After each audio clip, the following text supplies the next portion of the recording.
All right, here we are. Check 1, 2, perfect. Yep, all right. Can everybody hear me? There we go. I have a speaker right there. So, thank you for coming to Personal Finance for Furs, or how to get your fursuit for free. There is a lot of information to cover today, and I will get into some detail here. Sit down, and because there's a lot of information today, because I wrote a lot, I'm going to be sitting down and, all right, I'm going to be sitting down and going through what we have. Can everyone see the slideshow okay? So I know it's kind of small because of the way the projector is. If you can't see it, feel free to move up. This presentation is going to be available after. It's also going to be on YouTube, so I don't know what that sound was. All right, so Personal Finance for Furs, or how to get your fursuit for free, Furrydelphia 2023. Thank you all for coming. Let me do this. This is the QR code for this presentation. If someone has it, if you take a picture of it, it will reference itself, so then you can spread it to other people who have missed this presentation. Or if you miss scanning this, I have another QR code at the end of this presentation here.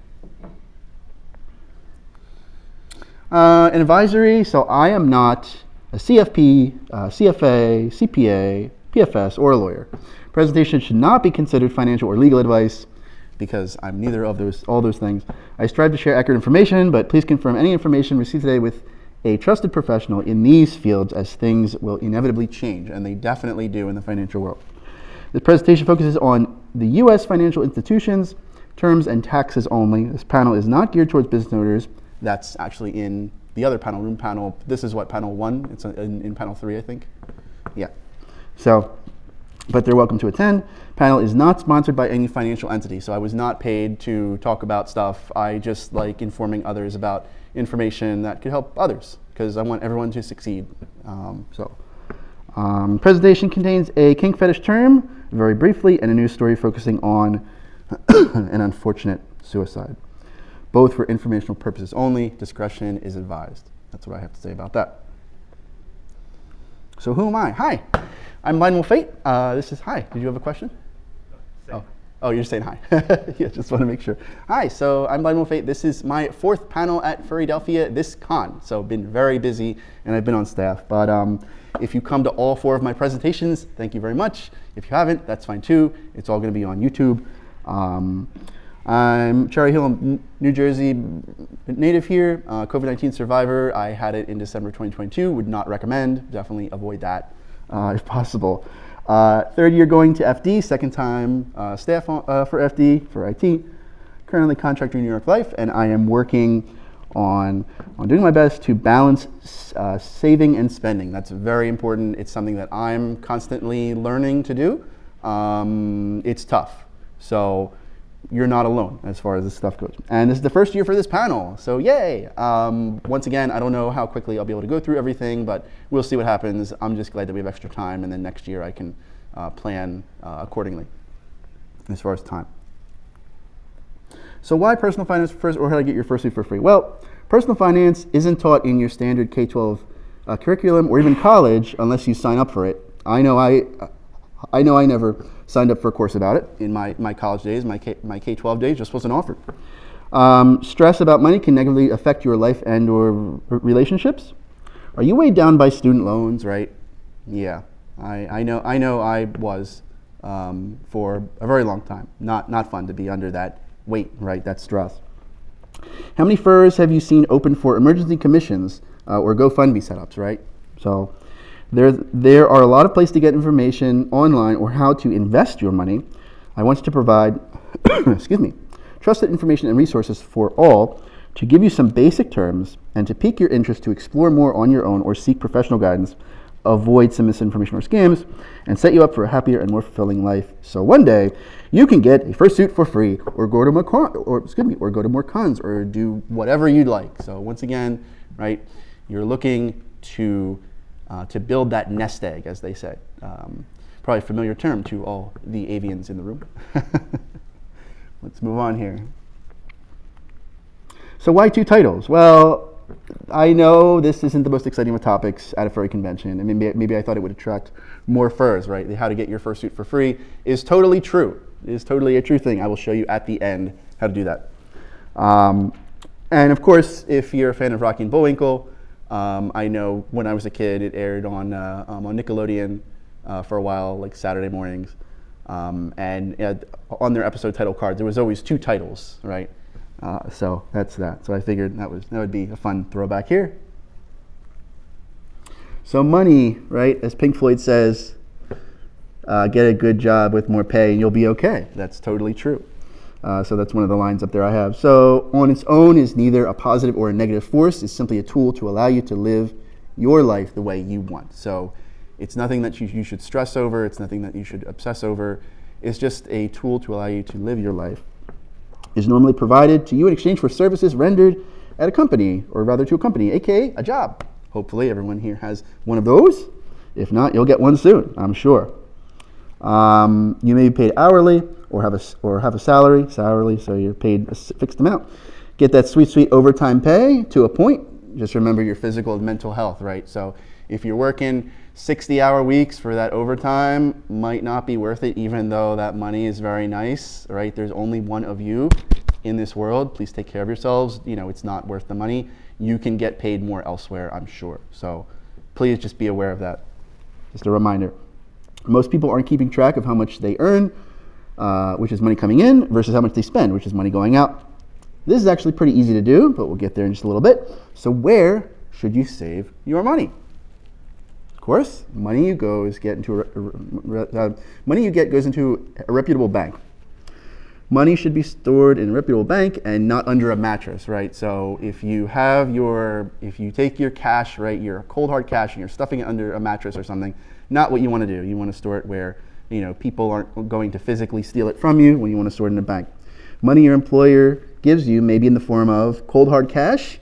If your workplace gives you cold hard cash for your paycheck, to me, that's a red flag. Most companies do what's known as a physical check or a direct deposit. So a physical check just says, hey, we put this money aside for you. You can go ahead and take this particular amount of money from our account, right, as a company, our bank account. Now, back in 2008, 2009, banks started to allow you to deposit your check via phone or via physical scanner, right? A printer, scanner, copier, all in one. So the cool thing nowadays is that everyone does that. So you can just snap a pic and you went to the bank. Your money will be in your account probably the next day. So really cool.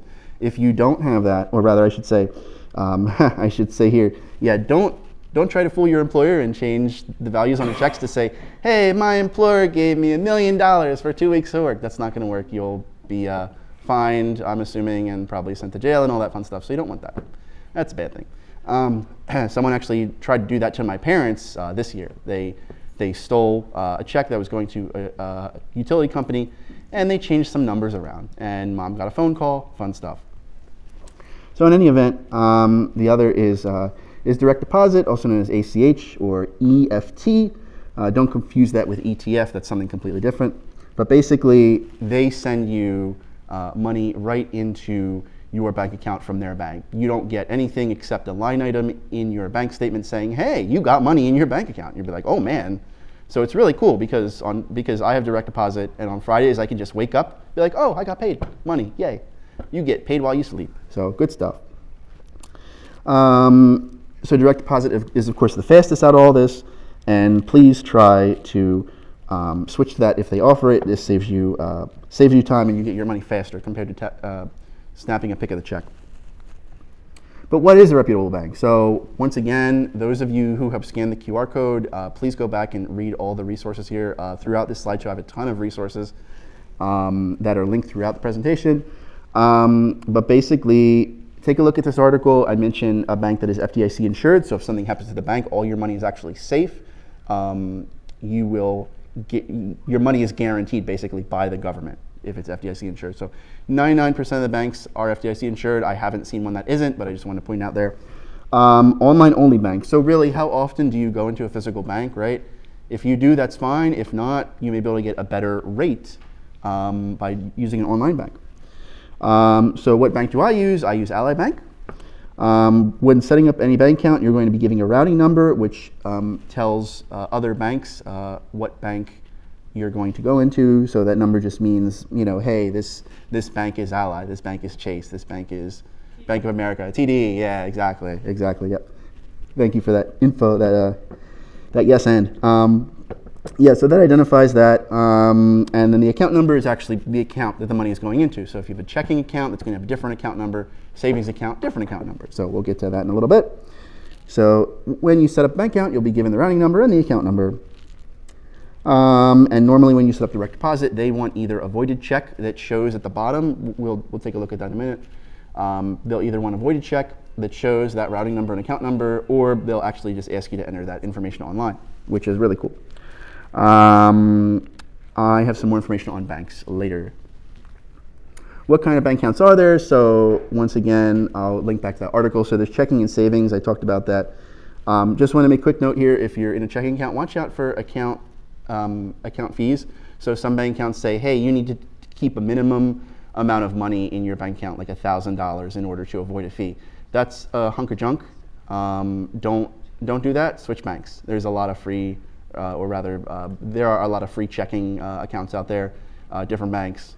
Switch to a different bank, save your money in a different bank. You'll be making, so let's say your bank charges you a fee unless you have, $2,500 in there, $1,000 in the checking account. That $1,000 could work harder somewhere else. So if, you don't want to pay a fee for just storing money somewhere. So it's pretty common to have free checking accounts.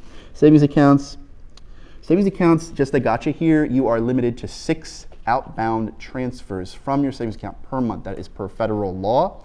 Some bank accounts, some banks waive that fee, right? They go ahead and give you that money back for free, but don't abuse it if they do, right? Considering that they may talk to you and say, hey, what's going on, right? We're being charged this extra fee.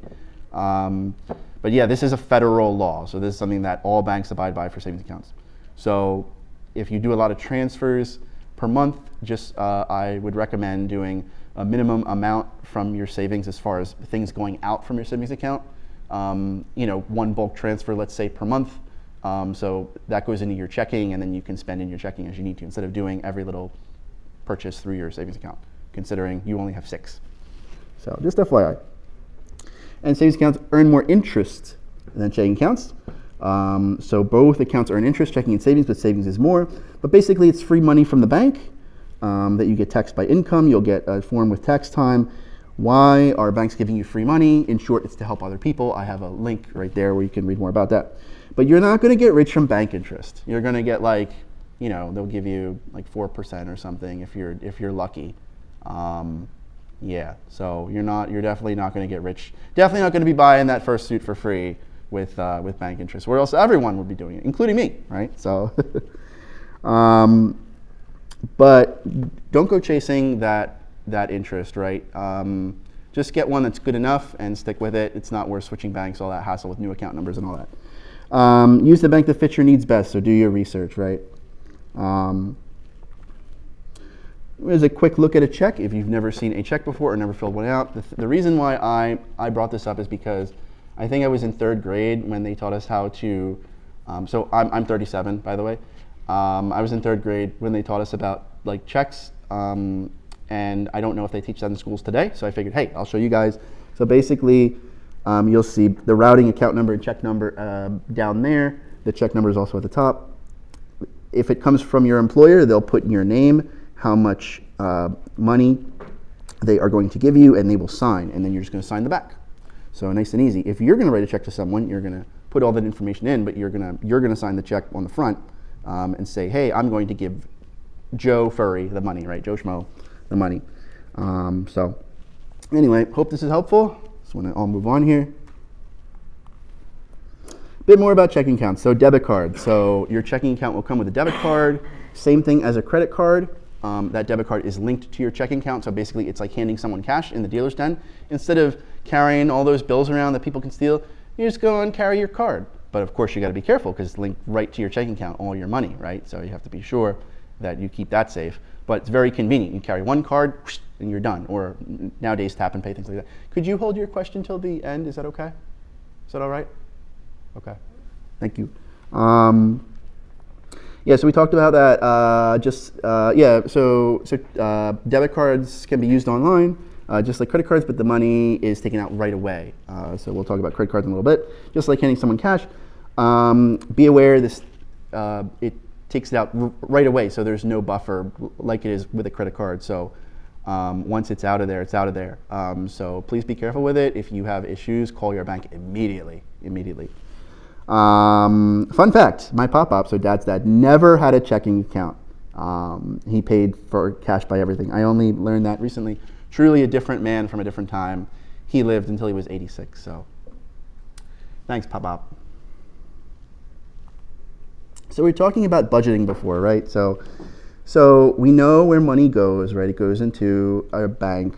It goes into a bank account. It's safe in there, right? So let's talk about making sure you don't go spending it all, right? Because most people don't, or rather are keeping track of how much money they earn, which is money coming in, and how much they spend, money going out. But as I said, it's pretty easy to do. Let's take a look at that. First, you need a budgeting app or website. So the two big guys that I know of are You Need a Budget, or YNAB, or Mint. I personally like Mint because it's free. That's awesome. I've never used You Need a Budget, but it's definitely a big player in this space. I'm sure there's other tools like that, but these are the two guys that I know of. Which one should you choose? Please go ahead and read reviews, see what you think. Once again, Mint's free. You Need a Budget costs, I think, is a yearly cost, but you can budget that cost, right? We'll talk about that. So why do you need this, right? So this shows you where all your money is going, right? Coming and going, I should say. So you're going to link your bank account to this service, whether it's You Need a Budget or You Need a Budget or Mint, and it will show you all the transactions line by line to say, hey, I spent $10 at the dealer's den. Hey, I spent $50 at the dealer's den. Hey, I got paid last Friday. I sent money to someone over Venmo. The hotel charged my credit card, let's say, because everything is in that one area, that one location. So it just makes it nice and easy. You know exactly how much money you have to your name fully. And it's secure, right? So I work in IT for a living. I will tell you that it is secure. If it wasn't secure, no one would be banking online. Everyone would be doing things by carrier pigeon and everything else, right? So don't worry about it. Just make sure that you treat your bank accounts with respect, give it the security that they deserve, because it's your money. You don't want anyone else touching that. So the cool thing about using these budgeting apps is that you can categorize them. So if you have a lot of furry transactions, you can literally make a category that says furry. So you could say, well, I'll get to that later. So the $15 you spent at the dealer's den yesterday, you could put that in furry. Or, and another thing you could do is you could categorize them automatically. So like Camp Howell, let's say, is not sponsored or anything. I just happened to get fanny pack from them yesterday, so they're on mind. So if you go to a fursuit maker or you shop a lot at a particular dealer, you can categorize that automatically as furry. Your budgeting app will take care of that automatically for you. So you can see how much you spend in the furry category each month, just for giggles. You can see where your money, see where you're spending. Oops, did you spend on furry too much one month? That's maybe okay, depending on your situation.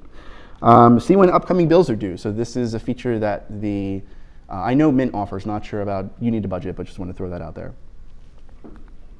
Next, actually make a budget. So it is a plan for your money. So this is pretty easy, right? You're going to get all your required expenses for a month, right? To live, right? So what are you expected to spend? So rent, utilities, gas, electric, water, sewer, car insurance, car payment, whatever.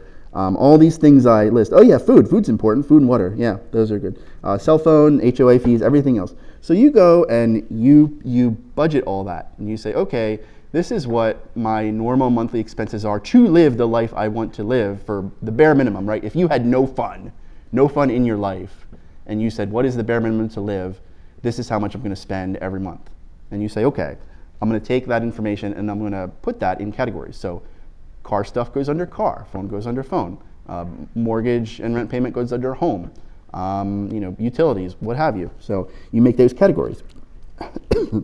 Excuse me. Some expenses are going to be fixed every month, like your rent. Some may not be, right? And that's okay. So if you go out for food, more often one month, that's fine. Within reason.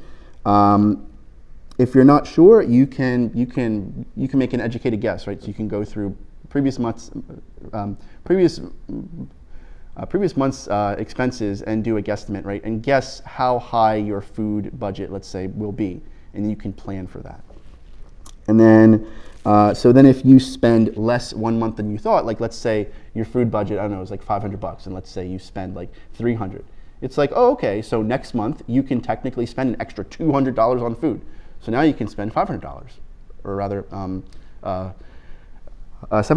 on food, because you had $500 budgeted for, let's say, May, but you spent $200 less, so you spent only $300 on food in April. So there's $200 free that you could put into May if you wanted to. And if you don't, you could spend on whatever you want. Within reason, right? So it's a nice surprise. It's like free money almost. So now you have your required expenses per month, right? So subtract this amount from what you take home every month. Do you have any money left over? If you do, awesome. That's great. If you don't, that is a problem. That means you are spending more than you make. You are not living within your means. So what can you do, right? Can you get a new job? Can you cut back somewhere? Can you ask for a raise? Can you get a roommate? Can you move with parents? No shame. I still live with my parents, 37. So do you see what's going on here? So we're making sure you can afford the basics, right? By planning for where that money is going. So you don't, or rather, so there's no surprises every month for those basics. So you know they're covered. And because of that, hopefully, it's a stable base to work from. So you can start building things. That should give you less anxiety. Very important to make that stable base. So now you have a choice. You have all the basics covered, right? You have a choice. Do you spend or do you save? What do you do? The choice isn't always clear, right? We have the most basic expenses covered, right? So the expected or required expenses. But what about emergencies, right? So what about unexpected things? Like if you lose your job, like literally like this year, I went through a job shift because my company decided to lay me off. And luckily I had savings. I had some savings, so that's good. But let's say you have a car repair, right? You got into a fender bender and, oh man, I have to pay this extra $500 for this unexpected cost. We can use that extra cash that you decide to save instead of spend on the dealer's den. Let's say you have to sacrifice a little bit. I know there's some awesome stuff in the dealer's den, you want to buy it, but that's why you have a budget for your furry stuff, right?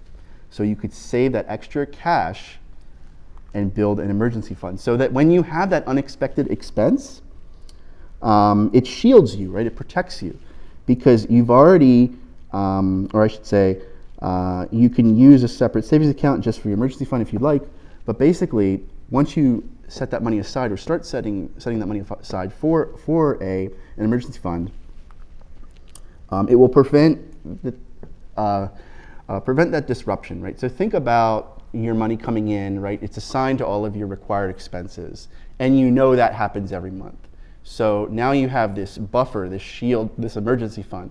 So if something happens, that emergency fund gets sucked up instead of interrupting that stable base of money going towards your living needs. So you're not like sacrificing food in order to pay for a fender bender. So just think about it that way. That's why it's called an emergency fund or a savings account. Your savings account saves you, I like to say, right? So sounds like a good idea. Why not make a budget category or a goal for it? Totally. Oh, I forgot to mention, Mint, besides budgeting, it allows you to set goals. So you can set a goal to say, hey, I want to save $100 every month, let's say. We'll talk more about saving $100 every month later. So what is a good emergency fund? So people say between 3 and 6 months of living expenses. There's a helpful calculator there. I know that sounds like a lot. You can do this. It's going to take time. It's okay, perfectly fine to take time to build that emergency fund. Once you do it though, awesome. Building good habits, stick to your budget, right? It's going to take time to build those habits, right? But stick to it. You can do it. I know you guys can do it. Over time, you may feel concerned if you're going outside your budget. That's good. That means you built a good habit. So it's like, oh man, I spent $10 more than I should have. That's okay. That's fine. That's good that you feel that anxiety a little bit towards that. So you feel that good habit. But there's something else you need to know. You need to budget in reasonably as well. Fun, yeah, don't forget about putting fun in your budget. You need to have a tiny bit of life, right? Unless you're in serious debt and you want to focus on making sure that you pay down that debt so you never have to deal with that again and you don't want to have fun, excuse me, that's fine too. I know that when I got my first job, I had student loans. I attacked them. Luckily I was living with my parents. I didn't really have any expenses. I chucked whole paychecks toward that student loan because I was sick of seeing it. And I killed it, and it felt great to kill that thing for sure. But what if you were to purchase fast food and this guy's out showing cooking? What if you're so tempted to spend money, it just burns a hole in my fur pocket, right? Or I can't save anything. Here's some good ideas. I link you to a good article, including setting up automatic savings, right? So you can have that goal of $100 a month automatically taken from you and put into another account. So you don't even have to think about it. You can automate that thing. Another way to think about it is if you do or buy a certain thing, how many hours do you have to work to make up that, right? So if you go and you buy a $50 tail or $100 tail or something right from the dealer's den, like I bought like this $40 fanny pack, right? How many hours would it take you of work, right, to make up that expense that you just did? Something to think about. But BW, I have a loan to pay off. Should I pay more of that down or start funding my emergency fund? Well, again, the choice isn't always clear. Now, this I don't have an answer for, right? Logic may tell you to build up an emergency fund first. On the other paw, there's the mental relief and satisfaction of paying off a debt and having it gone forever, like me and my student loans, right? I'm like, yeah, they're gone. This will all depend on your own situation and goals. Some choices are going to be clearer than others. So sorry, I do not have an answer for you. But once again, it's mental math, right? So it's going to be your mental well-being over the logical math choice. Just depends on a number of different factors. So credit cards. Could I have a time check, please? What time is it? 12:01. Oh, okay. I'm going to be talking for a little bit. Okay. Credit cards are a debt. If you apply for one and approved, a bank gives you a line of credit with a certain credit limit, example, $500. But any money you actually spend on the credit card, you are expected to pay back in full every month. You don't have to pay it back in full, but you should, because if you don't, you're going to get charged interest, and I'll talk about it in a little bit. But yeah, you always pay the full amount or balance every month. So think about it like a nice glass of water, right? That someone is handing you, and you say, "Oh, I'm going to go and drink this water. I'm going to spend this money that you're giving me." And they say, you have to fill that water back up to make sure that cup is full again at the end of the month, let's say, when the bill comes due. So that's what that's like. So if you don't pay the balance back in full, you'll be charged interest, not the good kind, right? But yes, spending money, if you don't pay it back immediately, can actually cost you money, more and more money every month. That's called credit card debt. You don't want to go into credit card debt. Have some examples here. I'll skip it. But think of it like a boss in a game that gets more powerful every turn if you do nothing. So you definitely want to get rid of that debt as soon as you can. But you don't have to fight that boss, right? Some people treat credit cards like they are free money, unlimited money, or never have to be paid back. That's wrong. Credit cards are a debt, right? They're a debt. If you find yourself not using credit cards properly, like paying them off all the time, that is okay. Just pay them off once and then don't use them again. Some people cannot use credit cards, and that's completely okay. Please pay your credit cards off every month.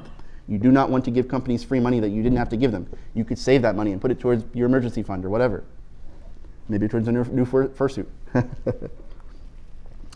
But if you can handle a credit card, you can take advantage of rewards like cash back, like I do. That's my favorite thing. It goes towards my credit card bill every month, or you get points for hotels and flights. Maybe you can stay at the Sheraton for free, right? Maybe you can fly cross country for free. It's possible if you use that properly, right? Different cards are going to be available to you based on your credit score, and some cards are only available to the super rich, which is definitely not me. We talked about credit reports and scores. Most people have a credit score. It's just a quick numbers telling to lenders how reliable you are as far as paying stuff back. There's 6 factors that determine that score. The credit score changes every month. That's okay. Don't freak out. If it's lower than it should be, or lower than before. Checking your score does not harm your score. It's okay. You only need to worry about the credit score if you're applying for a loan, like a mortgage or rent, or rather a new apartment, let's say. If you're applying for a loan, make sure to pay off the card early so your score looks higher, right? Because one of the things that determines your score is how much debt you owe on that card, let's say. So if you pay it off, your credit score is higher. That's why it fluctuates every month. There's three main credit bureaus: Equifax, Experian, and TransUnion. There was a data breach a number of years ago with Equifax. They've since patched that up and made things a lot better. Your credit history is in your credit report. So once again, you have your credit score and your credit report. So you can get your credit report for free, not your score. So you can get that from annualcreditreport.com. I do it every year. If you do want to see your credit score, each of the three bureaus, so Equifax, Experian, and TransUnion, they all have their own version of a score. It's not the official FICO score, so just be aware of that. Excuse me. Mint and Credit Karma, which is another credit app, they can give you those unique scores from those credit bureaus for free. So you can get those scores for free for sure. Don't strive to be perfect. 850 is the perfect FICO score, which is the official way that credit scores are put in. But basically, if you have a credit score of 750 to 770, that you're fine. You're not going to get anything better as far as benefits go, as far as rates, right? Things like that. I have a link there for credit score versus credit report. Why should you check your credit reports? Identity theft, right? You want to make sure no one is impersonating you, applying for bank accounts without you there. How can you stop it? I have a whole bunch of stuff here on how to stop it. Talk about freezing your credit reports. I won't go into that, but you can also get free credit monitoring through TransUnion, and you can add other alerts to your credit account. So you can do all this for free. So you don't need those services where you pay like, $40 a month for identity theft protection and all that stuff. So you can definitely do all this yourself for free. And I have links once again in this presentation. Besides Equifax, Experian, TransUnion, there's other stuff that you may be interested in. Other credit bureaus: Innovis, NCTUE, Check Systems, and LexisNexis. LexisNexis is actually the people that make those bank routing numbers I spoke about earlier. Just be careful on the websites of the credit bureaus. Make sure you're not signing up for something that's not free. You should be fine, but just want to throw it out there.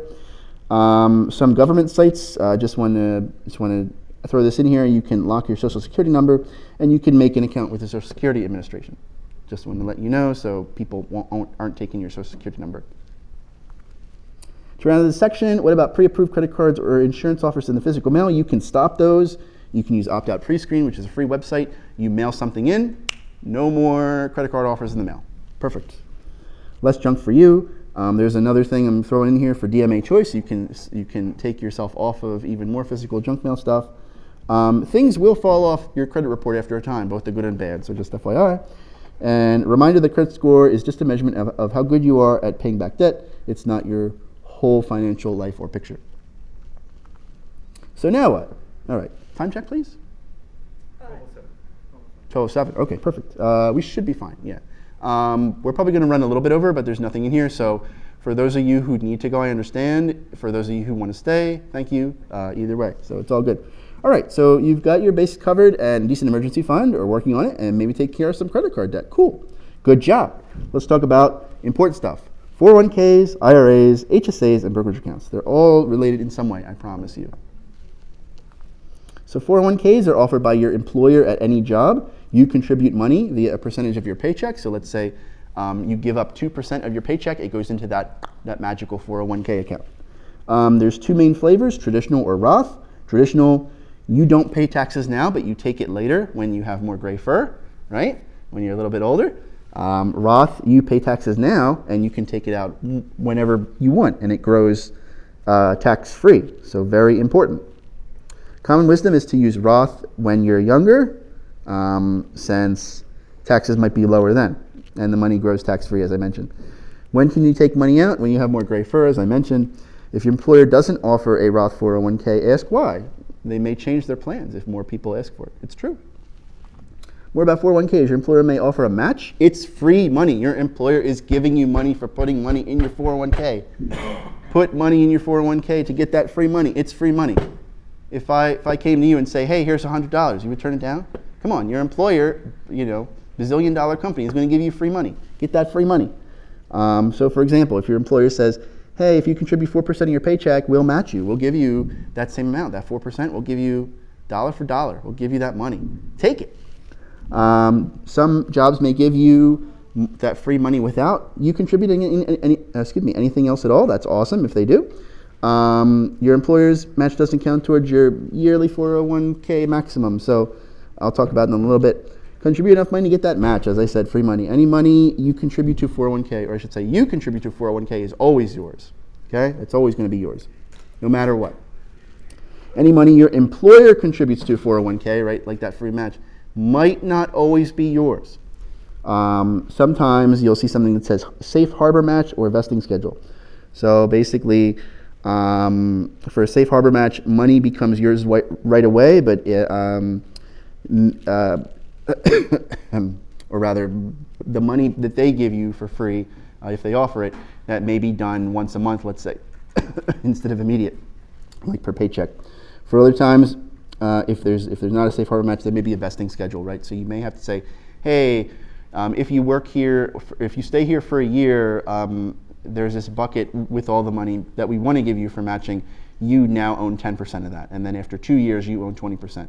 And after 3 years, you own 70%. And after 4 years, you own all of it, 100. So it's that vesting schedule, right? You're vesting into it over time. The maximum is 6 years for vesting. Used to be 10 years, which is crazy. So I'm glad they lowered it. Hi, do you have a question? Oh, sorry. Thought you had a question. All right. The downside of 401k is that there will be limited investment choices from your employer. If you try really hard and reach the maximum 401k contribution for a year, you might miss out on the company's match since you reached it too early. This stuff is very rare. Just FYI, ask how 401k or ask how 401k matches are contributed and about any true ups. As you get older and your fur becomes more gray, you may be eligible for catch-up contributions. So that's something where you can contribute more money to catch up on your retirement savings. There's also some plans to offer a mega backdoor Roth that basically, so there's a limit per year that changes as far as the amount of money that you can contribute to 401k. A mega backdoor Roth basically changes that limit to be really high. It's very rare that a plan offers that, but it's totally possible. You just have to ask about it. After you leave a job, you can no longer contribute to your 401k since you were contributing it via your paycheck at that employer. So what do? You have some options. Cash it out. Don't do that, especially if you're not of age, right? You need to be of a certain age in order to do that. So you can choose to leave it where it is, roll it over, which is moving it into another 401k, right, in your new job, or you can roll it into an IRA, which we'll talk about in a little bit. I personally prefer IRAs. If you leave a job, don't forget about that 401k.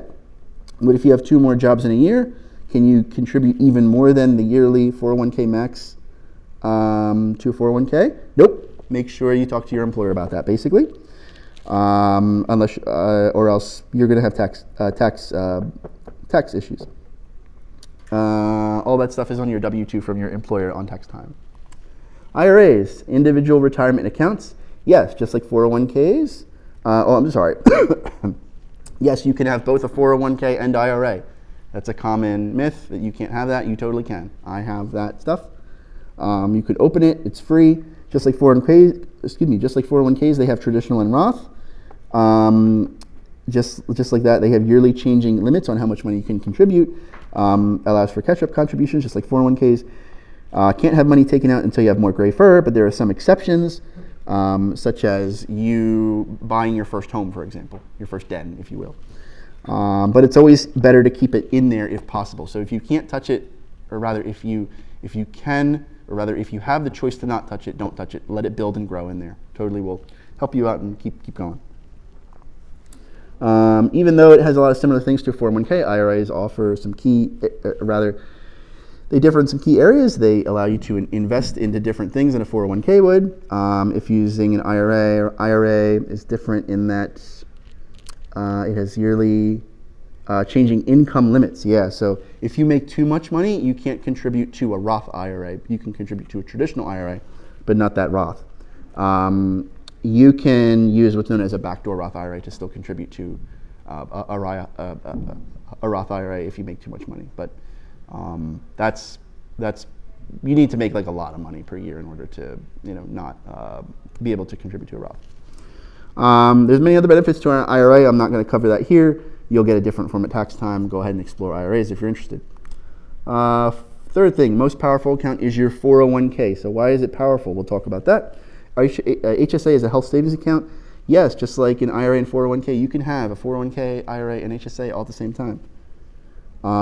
You can only put money in an HSA if you have a high deductible health plan at work, an HDHP, or through the state, right? If you have state health insurance. An employer may offer an HSA through another provider like WEX, Discovered Benefits, Health Equity, with a high deductible health plan, but they may not, right? So you have two things. You have a high deductible health plan, and with that, you have an HSA. So if you have a high deductible health plan, it's possible that the employer may not open up an HSA for you. You can go and open up one yourself. If you leave a job, the money in the HSA is yours because you contributed to it or your employer did, and it can be rolled over or moved into another HSA provider of your choosing. So example, I was at a previous job. They had an HSA provider. When I left that job, I moved that money out of that HSA and moved it into my own personal HSA just to keep things nice and tidy. The point of the HSA is to help you pay for medical expenses since you have a high deductible health plan, right? Normally with those plans, you're going to be paying out of pocket for a lot of things, so they encourage you to save. Your personal and employer, if any, HSA contributions are reported on your W-2 and another form at tax time. Just like with 401k and IRAs, HSAs, they have yearly limits for what you can do and have catch-up contributions, but there are lots of differences here with HSAs. Money you put in is tax-free, right? So you'll get a check from Uncle Sam saying, hey, you paid tax on this money, here, we're going to give you said money back because you contributed to your HSA. The limits change if you're single or married. An employer may contribute to your HSA, which is free money from them. However, this counts against your yearly max. So let's say like the yearly max is, I don't know, I'm going to make up a number. Let's say it's $3,000 and your employer contributes $1,000 and you contribute $2,000. You can't contribute an extra $1,000 to reach that $3,000 because you reached it from combining it. Now, this is different from a 401k in that your employer matches or money that they give you does not count towards that limit. So just FYI. Money can be taken out anytime, even in the far future, to pay for qualified medical expenses, tax-free. Keep all of your receipts. What qualifies as a qualified medical expense changes, so that's why you always need to keep your receipts. Work with a tax professional, not me. Do not work with me on this. Work with a tax professional. But what if, instead of taking that money out every time to pay for medical expense, what if you actually took that money and invested it? If you did that, it grows tax-free. So what this means is, let's take a look at this again. Money you put in is tax-free. Money you, So money you put in is tax-free. Money you invest inside of it grows tax-free. And when you take it out for qualified expenses, it's tax-free there too. This is the only account where Uncle Sam is not going to go and take some of that money. So it's really powerful. That's why they limit it as far as how much money you can put in every month. Triple tax advantage. Yeah, the only account. So you can do this legally, right? You can put your money in an HSA tax-free and pay for anything out of pocket, right? Not touching that HSA. Invest that money in your HSA so it grows tax-free. And then later in 20 years, or let's say, you can go ahead and take that money out and say, in 2020, I had an eye surgery and I paid $1,000. And they say, okay, but that $1,000 in that time has grown. So the only thing you're taking out is that $1,000. The rest of the stuff that you gained from that money growing is yours, tax-free. So totally cool. Brokerage account. So just like 401ks, IRAs, HSAs, you're not supposed to touch, I should say, so 401ks, IRAs, HSAs, you're not supposed to touch until you have more gray fur, right? But what if you wanted something where money could grow, but you could touch it at any time? That's where a brokerage account comes in. So You can make more money in, this is your normal like stock, I'll call it your stock market account. Like when people think of, oh, I invested in the stock market, like that's what they mean, that they invest in a brokerage. You can invest, as I mentioned, in your other accounts as well. Just be careful what you're investing in, of course. Time check, please. 12:18. Oh, okay, that's actually pretty good. What if you wanted to make more money, but your emergency fund, right, is in your savings account, but you wanted to make more money than what your savings account was offered, and you wanted to have access to it, right? Because you can't touch these other accounts, the 401k, the HSA, the IRA, until you got some more gray fur. When you get some more gray fur, then it's like, oh man, I can touch this stuff much as I want. But until then, unless you have like a dire life circumstance where you need that money, you can touch that stuff. But I would wholeheartedly advise against that. But once again, I'm not financial advisor, it's not professional advice. So a brokerage account allows you to basically continue funding and saving in your emergency fund and your other accounts while having that brokerage account as like a middleman to allow you to funds to grow in that brokerage account and have access to it. So yes, you can have a brokerage account, a 401k, an IRA, and an HSA. You can totally have that. This is where you'd invest, right? As I mentioned, stock market accounts. If you retire early, you'd use this account as a bridge before you'll be able to draw from your other accounts. So your 401k, IRA, and HSA. So let's say you decide to retire at 50.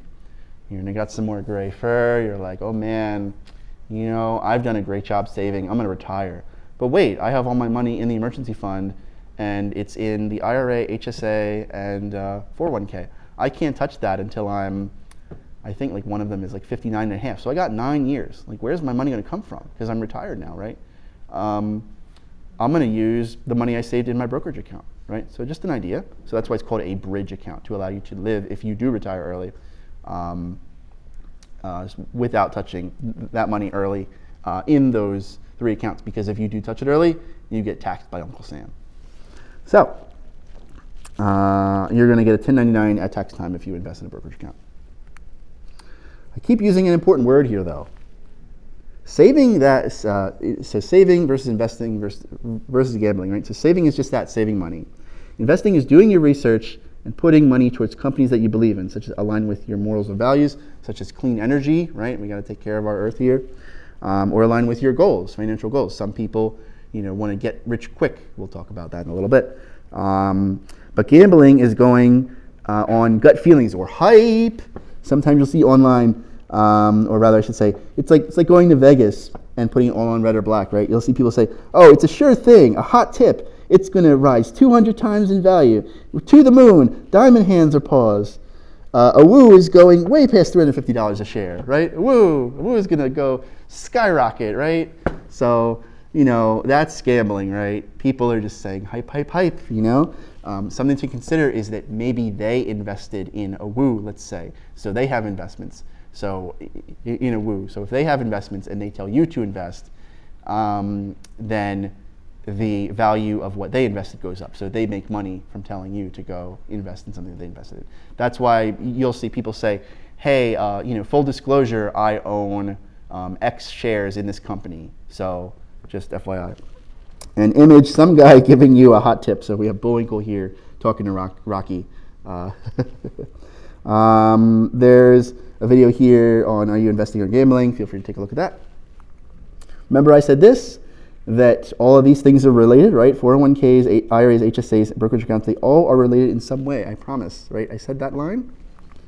You can put investments in all of these, right? So I mentioned investments. You can invest inside of your brokerage, 401k, HSA, and IRA. You can also put cash in all of them. I would not recommend that. Let's put that in your savings account and your checking account. So checking, as you can see, is for your immediate needs or short-term needs. Savings is for immediate, short-term, and your emergency fund. Now, you can have as many savings accounts as you want. It's completely fine. You can have 10 of them if you want. You can have a fund for vacation, right? So you can have a little. It's like someone have a question. Can you keep your questions till the end? I'm sorry. So let's say, how like in sitcoms and whatever, they have like a rainy day fund. It's kind of like that. So you can make like a rainy day savings account for, let's say, next year's Furrydelphia. And say, hey, when I get $1,000, $2,000. That money is just for vacation, just for Furrydelphia.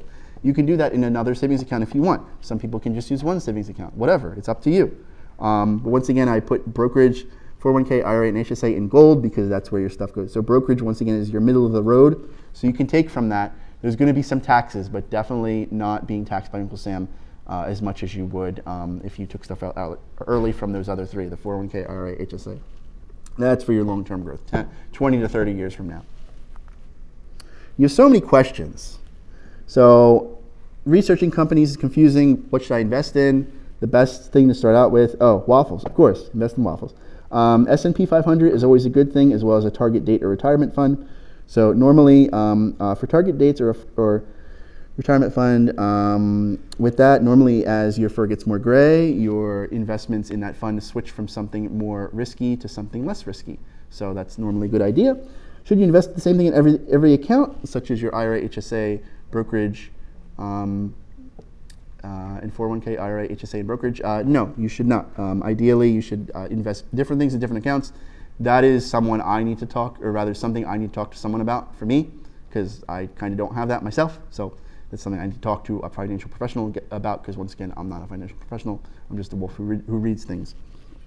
So why is that important? Taxes. How does money grow so much faster when invested? There's dividends and compound interest, which I'll talk about later. You can click on those links in this presentation for more. Why should I keep my emergency fund in cash, not invested? Well, we want to make sure that your emergency fund is stable and not moving as the market moves, right? So let's say like Wall Street, right? The market has a bad day. Your money is now worth less than it was yesterday. That's okay. It'll go back up. It'll be fine. But if you choose that day to take out, your money is worth less than it was. So that's why you always want to try to keep it in cash. And also, if you take money out from, or rather, if you invest your emergency fund, it takes time for that money, for that transaction to go through, like 3-4 days. Savings account, instant. You can go to an ATM, get that cash, or move it from your savings to checking, use it on your debit card for extreme emergencies. There you go. That's why you keep it in that bank account instead of investing it. What company did you open your investment accounts with, BW? For 401k, HSA brokerage, I went with Fidelity. Why did I do that? Well, because over time, as I switched jobs, they had their 401ks in there. I figured just to keep things easy, went with Fidelity. They have a great learning center. Once again, this is not a sponsored talk. I just like them. I think they do a great job. That's why, that's just my thoughts. When and where did you start learning all this? 2017 in Fidelity. So 17, 18, 19, 20, 21, 22, 23. It's only been 7 years since I really started investing. And that's partially why I stuck with Fidelity, because they gave me the tools and techniques from their learning center in order to teach me what I needed to know. So that was very, very powerful. Are there any other big names in finance I should know of? There's a lot of different companies out there. So you'll see Fidelity, Vanguard, and Charles Schwab are the big three I know of. They're the big older institutions. I recommend those. Which one should you choose? Go ahead and read reviews and do what's right for you. How much should you try to invest? I know this is a big number. Try for 25% of your income. If you can't do that, that's totally understandable. As long as you're investing something, okay? And there's a good video. So once again, all the green links you see here, I link to them with a lot of information. So just be aware. So use PayPal, Venmo, or Cash App as a bank? In my personal opinion, no. So the particular article I linked way back before when we were talking about banks, they label these as neobanks. And what that means is like PayPal is not like a bank, but it uses the services of like another bank and like advertises it as PayPal. So it's like, hey, PayPal just opened up a bank, or rather like banking services, and it's by, I don't know, Elan or some other bank, right? Some other institution. So the concern there is that you're not getting like the features that you may need or other services. So just be aware of that. That's possible. And to me personally, once again, my personal opinion, they just feel a little fly by night. Can you please save your questions till the end? Thank you so much. I appreciate them though. I appreciate questions. But wait, can't you do banking at Fidelity or investing in Ally, right? Because I have Ally for banking and I have Fidelity for investments. Can you do banking at Fidelity and investments at Ally? Sure, I could, but these came in different points in my life. And my personal opinion, I like to focus on companies that provide that service. So like if I am with a bank, that's all they do is banking. Like that's their bread and butter. They're the professionals at that. When I deal with Fidelity, that's investments. That's their bread and butter. That's what they focus on. They focus on that. So even though they offer other services now, that's where they started off at. So that's my personal opinion. You guys can do whatever you want. I'm just a stickler for that. That's just me. But I've heard about other companies, right? Like Robinhood, Webull, M1 Finance. So I've not used these. The thing is, so the concern I have is that these are newer financial institutions, right? So they've only been around for, I don't know, 5 years or so. So they're the babies of the financial world, unless there's some history I don't know of. But in any event, to me personally, I feel like they're trying to attract the younger investors who have dreams of getting rich quick, or investing on a hot new thing, right? Or the very risky things like margins, options, cryptocurrency. Don't use these things. Don't use those things, okay? Telling you right now. So my concern above is that besides social media in general selling a silver bullet, to get rich quick, even though there is none, is that the companies like these may be gamifying a serious topic and letting people do things without the proper checks, balances, and support in place. Now, this is where the fur stood up on the back of my neck. You got a shiver down my spine because we're going to talk about a serious topic here. So when companies like these do not have the proper checks and balances in place, they unfortunately allow things like these to happen. So things like this happen. Alex Kearns, November 16th, 1999 to June 12th, 2020. He decided to end his life because he thought he was in serious trouble and had no live support person to speak to about his accounts. He only had an automated support email. So he decided, he thought he was in a heap of trouble. He did not have anyone to talk to, right? That live support that other companies would have. And he unfortunately decided to end his life. A day later, he did get an email saying that everything was okay, but unfortunately it was too late.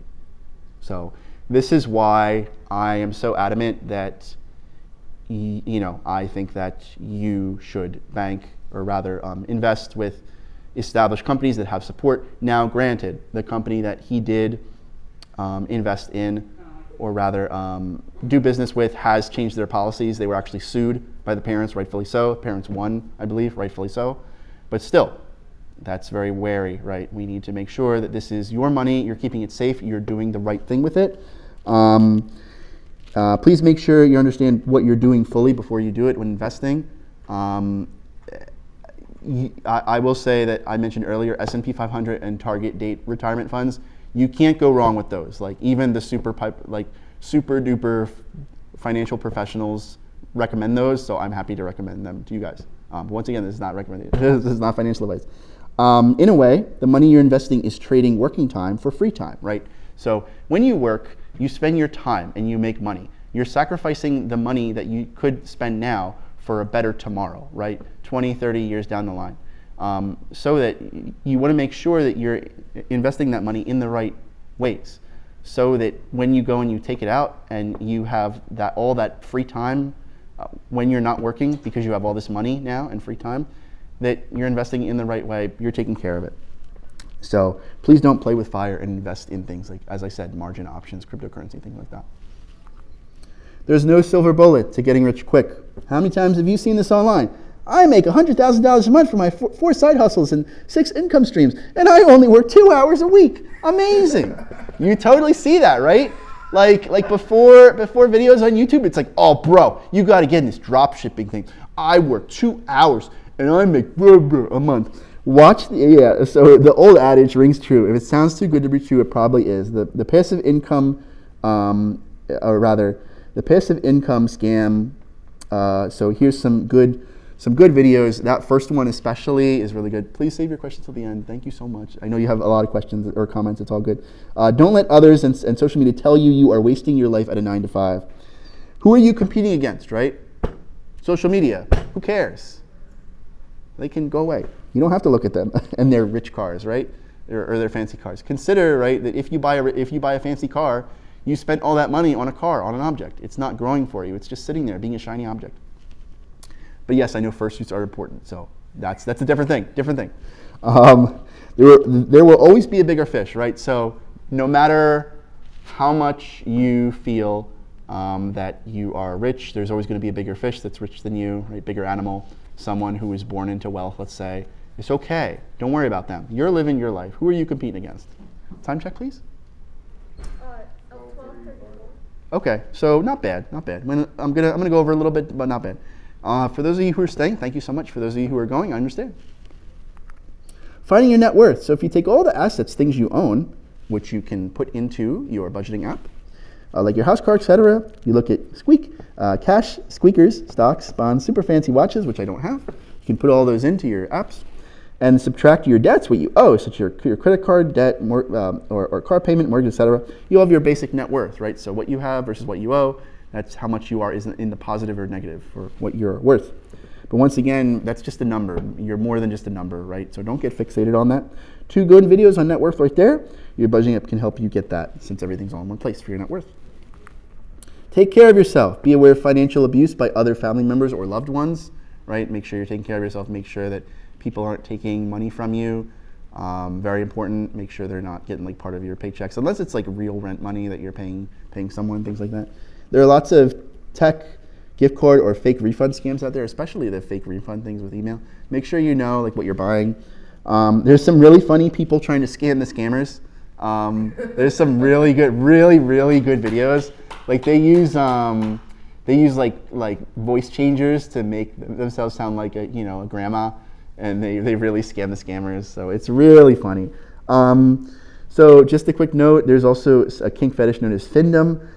Don't get taken advantage of. That's all I'll say about that. And yes, that link does go to more information about that. But just want to note it here because we're talking about financial abuse.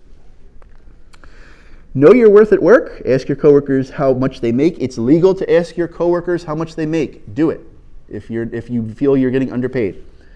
Know what others in your field, job, or position make. If you're not making enough for your work, switch jobs. You totally can do this. Don't be afraid to ask for a raise or get another job. Try to keep it simple with all the kinds of accounts, institutions you can have. Protect your assets. Take the digital security options offered by the financial institutions very seriously. It's your money and you need it now, right? To quote J.G. Wentworth, and yes, it does link to an ad. Yeah, as someone who works in IT, please make sure you secure your accounts. They offer 2-factor authentication for a reason, all that good stuff. Remember to have fun and don't be a miser. You can't take it with you, and you don't want to live a life of regret, right? So you may say, oh, I wish I spent that $1,000, right, at Furrydelphia 2022 or 2023, right, or 2024, right? Let's say you're 95 and you're like, man, over my lifetime it was only $1,000. I wish that I could have enjoyed that moment, right? So sometimes it's worth it to spend that money, but you got a budget for it, right? If you struggle with anxiety over your finances, please know therapy can help, right? I had a talk on furries and mental health. That'll actually be on YouTube after the con. You can anthropomorphize or furify your money if you want. Such as example, I work with a bear for all of my 400 Telegram stickers. So the joke is that I make wolf wages, and we are doing a currency exchange from wolf wages to bear bucks. So pretty funny. So if you're a deer dollars, or what have you, you can make your own currency, if you will. Bucks. What is it? Bucks. Bark bucks, yes, sure. Bark bucks, yeah, totally fair. Bark bucks, yep. Take care of others.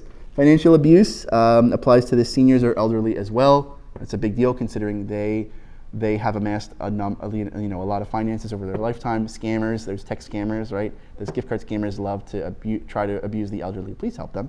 I actually, not in my day job, but like as a kind of a side thing, I've helped some people with scammers and getting their money back and stuff like that. So pretty important. Each account you open, so Bang Your Investment has an option for beneficiaries. When setting up an account, make sure to fill it out and keep it up to date as life changes. Do this for all your accounts. Remember to give back when you can, right? Furs and non-furs alike, animals, environmental causes, or other causes you believe in. So if like over my time on this earth, I have come across furs who are struggling, and they happen to be a good friend, let's say, or like something terrible happened, and they had no emergency fund, right? Let's say. I have been fortunate enough to give back to them, to say, hey, you know, I'm going to help you out here with some funds, no questions. So just remember that as you go through life and you accumulate funds, don't forget to help your friends and furry family in need and others outside the fandom as well. Sorry, getting a little bit emotional here. And also, as I mentioned, other causes and things you believe in. Make a plan and stick with it. There's Bullwinkle looking at, hopefully, his financial plan. BW, I'm so frustrated. I'm so down. I'm so frustrated. This is only for rich people, right? I can never invest. I can never make all of this money. What are you talking about? So let's say you start at $0. You only saved $100 a month for 30 years. That's all you had, $100 a month. That's all you could manage. And over 30 years, you'd save $36,000. That's that blue right there, the bottom one. But instead of saving it, what if you invested it and it returned a low amount, right? Because the S&P 500 returns between 7 and 10% on average a year. So let's say the lowest amount. Let's say 7%. If it returns 7%, you'd still have that initial investment of $36,000, which, once again, only $100 a month over that 30-year period. But you'd gain over $85,000 of free money. So you have the $36,000 that you invested. And because you invested it, you got $85,000 for free. That's pretty amazing. So you're going to have $121,000 plus. That's a bit over 70% was free money of that investment there. So that far bar on the right, 70% of that is free money. Totally enough to buy at least one fursuit, right? Totally. You know, $85,000. That's at least one, right? From a really good maker, right? You get all decked out, everything. But another thing you may say, you know, besides it's only for rich people, there's no way you can do all this stuff, right? It is hard, right? Think about your why, really good video, as to why you're doing all this, right? It doesn't have to be time consuming. So that article links to a video, or rather that link links to an article saying that people aren't doing this because it's too time consuming. It doesn't have to be time consuming to invest everything. You can automate stuff. It's possible to do. I started my 401k when I was 28, and I didn't start investing until I was close to 31. This is not a race to be rich. Life paths and circumstances are different for everyone. I understand. You know, everyone has different lives, different upbringings. I understand. You don't have to be perfect with every dollar. If you spend over a little month, that's okay. You know, as I mentioned before. Remember, money is just a neutral tool to help you live your life your way. Further reading resources, there's always more to learn. So, example, I didn't talk about CDs, money market accounts, and asset allocation and location. Did not talk about that. Feel free to read up on that. There's other ways to think about life. There's this TED Talk that talks about taking mini retirements instead of having one big retirement at the end. Just another thought. I put here, highly recommended The Money Guy, Caleb Hammer, and The Plain Bagel. Full disclosure for The Money Guy, I'm looking to work with another company that they manage for their money management stuff, Abound Wealth. But I highly recommend these guys. They have good heads on their shoulder, and as I said, they really love what they do. Like example, like Caleb Hammer, he goes through like monthly spending with people, and he gets so frustrated like when people are spending like ungodly amounts of money on like Starbucks like every day. But that's him.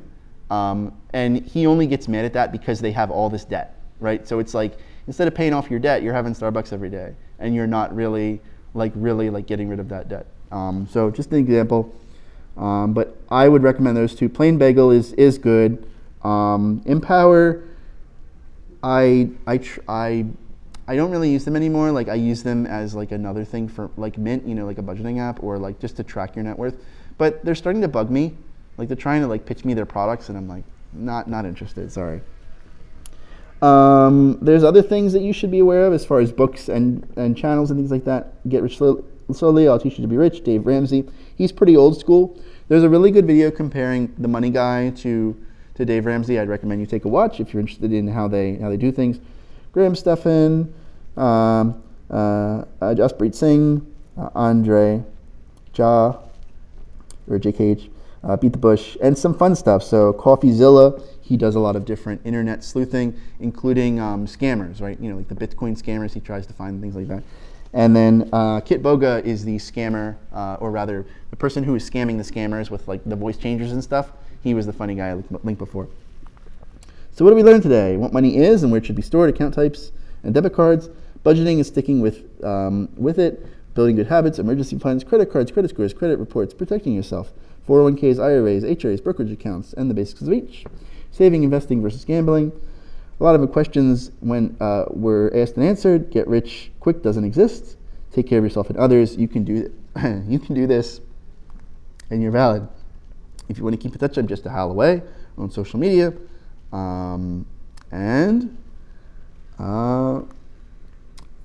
So this was my last talk at Furrydelphia. I have no more talks. This talk, as well as the other 3, are going to be available on YouTube, which is awesome. And then be social. Make sure to use personal finance for furs on social media. Let me know what you thought about the panel, continuing the discussion on personal finance and other topics. Don't be afraid to say hi and be a proud furry. And if you have any questions or concerns, thoughts, whatever, it is now time for open floor. If you don't have the presentation, feel free to scan that QR code up there. Thank you very much. Thank you. Thank you. What time is it? Time check, please. 12:45. Okay, so we're 15 minutes over. Not bad. I know people had some people raise their hands a lot. Questions, concerns, comments. Yeah, feel free to scan the code. Questions, concerns, thoughts, comments, feedback. What have you? Anyone? I know we had people with some questions before. I want to kind of just, I don't quite have specific. Let's maybe talk about free fursuits for young people. And tell me if you think I'm off base. Like I was saying to my 12-year-old, when we start talking about tax and 401ks and tax shelters for when you're 50 and 70 and 80, I feel like we may have lost a 12-year-old, which is fine. I lean over and I say, worry about this when you start thinking about jobs after high school and college. Yep. No, exactly. You would agree that okay, and then because No, this talk is personal finance. So, I mean, if a 12-year-old is interested in personal finance, sure, that's fine. If they're not, that's fine too. So, how, I guess you were saying a free fursuit is if you can, if that comes from the interest. Yes, it does. Yes, okay. Comes from the interest and dividends, things like that, and all that grows over time. So, and it's free money, right? Because you took that money instead of spending that money that was in your pocket, burning a hole in your fur in your pocket. You decided to make the decision to save it, and more than save it, invest it and have it grow, so that later on, it doesn't have to be when you retire, but later on, could be a year or 2 years down the line. If you're looking for something short term, you could go ahead and it could grow a little bit more than your savings account, let's say. So it's totally possible. It's still free money. It's not $1 million, right? It never was going to be $1 million, but it is possible, especially if you're diligent with saving. According to research based on what the money guy has said, most people reach a millionaire status like when they're in like their late 40s, early 50s. So just depends on the job and how much people are saving and investing. It is possible. I am not a millionaire, but I definitely never thought I would be in the spot I am today. But also, as I said during the start of the presentation, I'm learning to spend and save equally, because before I was so used to saving, it was tough to spend. So that's something I'm learning to do to enjoy myself while I am breathing on this earth. How did you tell yourself? Like, what do you tell yourself when you're like, I need to save a ton of money and I need to go to Furrydelphia and spend some money? Do you have a way of situating yourself to make those choices? So the money guy, what they teach on their show is they basically say, hey, if you invest 25% of your income and you're taking care of what you need to as far as your basic expenses, you're golden. You can spend that other money any way you want, which is fair. I think that's fair, because 25% of your income is a lot, right? So that's why I like them because they're very down to earth, as I said in the slides. They really seem to care about people and their situations. They're doing what they love. They're doing what they love. But as far as this goes, right? This convention, like I said, I'm an aggressive saver. So because of that, I say to myself, hey, I saved all this stuff. Now I get to go, like I'm okay, right? Like fronting like the $1,200 for the hotel room for myself and 3 other roommates. Like they're gonna pay me their share, but still like I'm fine with that because I know that I've saved enough. I'm confident in that. So I don't have to worry. So over time, as you learn to budget, you'll build that confidence and say, oh, my net worth is $100,000. $1,000 doesn't look so big next to $100,000, right? It looks like a little bit, you know? So over time, that money that you invest is going to keep growing, right? As you keep investing it. So that $1,000, you know, when I was unemployed, right? I was unemployed for almost 5 years when I graduated in 2009 with my master's and before I got my first like real IT job in 2014. So I know like how much $1,000 is. Like just seeing that first paycheck of like, you know, $1,000, let's say, I was like, holy crap. So I decided, I decided to invest in my 401k, right? So that bit, just enough to get the match. So I was doing, what was it, like 3 or 4%, which is a good amount. And then the rest, I said to hell with that student loan. It felt so good to pay that off. So, because like technically, would I have made more money investing that money that I put towards student loan in the stock market? Yes, I totally would. But once again, it's that mental math, right? You're making a decision. What's best for you? Because I had been living with the student loan for 5+ years, making like the minimum payments. It's like, oh, you're gonna pay it off when, you know, 30 years later. It's like, no, I don't want to be paying this off in 30 years. I want to pay it off now. I want it gone. So I said, we're gonna get rid of it. So I got rid of it finally. You know, it took me about a little under a year to get rid of that. Nice. But once again, it was sitting there for 5 years. You know, I was doing the minimum. So it wasn't at its like most powerful state, right? It wasn't the maximum it was, but it was still a good chunk. It was probably like half of what it was because, so remember I talked about Pop. So Oma, so Dad's mom, she unfortunately passed away in that time, and she left me a little bit of money. So I did put it towards that. So thanks, Oma. But you know, still. You know, even with the minimum payments I did before, the money from Oma, I still needed to take care of like half of this loan. So like my loans were like $42,000. I think Oma left me like $6,000 in like some, or rather, it was like EE savings bonds, which is not, you know, that's for like college education. So technically, I could go and use and spend those tax free. So there was that. There's minimum payments I made, and then when I got my first job, my first real IT job in 2014. I had about $28,000 left on the loan, so I was every paycheck. Did you still have treats and fun stuff while you were that aggressive? Where you were like, well, I'm still spending, you know, $10 on a pack of cards instead of $1,000 on a treat. Did you have a rule then? I decided to not have fun. Okay, and so you were tough. Sometimes in life, like you'll see Caleb Hammer, like say, hey, you won't have fun for 6 months. And that's okay, because after that 6 months of no fun, that debt is gone, and you don't have to worry about that at all, ever, again. So that's the point, is that sometimes you have to make that tough choice, that sacrifice, right? And say, I'm not gonna have fun for 3 months. I'm not gonna have fun for 6 months, whatever. I'm gonna be eating out a lot less. I'm gonna be making my own meals. I'm gonna be doing this, I'm gonna be doing that. But that's the way, that's the responsible adult furry thing to do. And that's the way it has to be sometimes. And it sucks, but if you find yourself in debt, that's what you have to do, because now I don't have student loan debt. I pay my credit card off every month. So basically, like, I'm, you know, unless I get like a mortgage for a house or something, I'm debt free, and I can basically sock some money away and then spend or save what I want, and I'm good. So I'm also in a different situation in that I can't drive, so I don't have a car payments, all that stuff. So I'm in a different situation. However, you know, the same rules apply, right? You just have to hunker down and say, listen, sometimes you have to claw at the ground for a couple months and say, this sucks. Because it does suck, right? It does suck when so for example, like I didn't have Netflix until like 2020. That's when I first like signed up for Netflix, because I was like, I don't really like need to watch anything on here.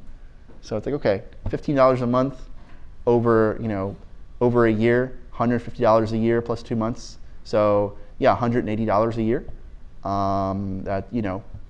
Do you need that streaming service? Probably not. Could you take that $100 a year, or rather that $180 that you would have paid over for a year, and combine that with other streaming services, and maybe take that total $500 a year and put it towards some other debt that you have? Sure. Is it going to suck for a year when you can't, have fun, streaming? Sure, but it's possible. Thank you for answering my question. So thank you very much for Sure. sharing your knowledge. No problem.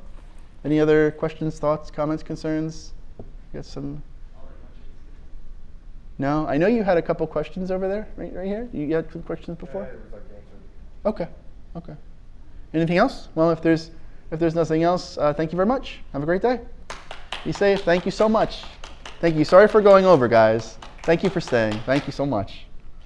Glad to make sure that you guys are educated, and I hope that you guys make some good decisions and do what you have to do. Thank you.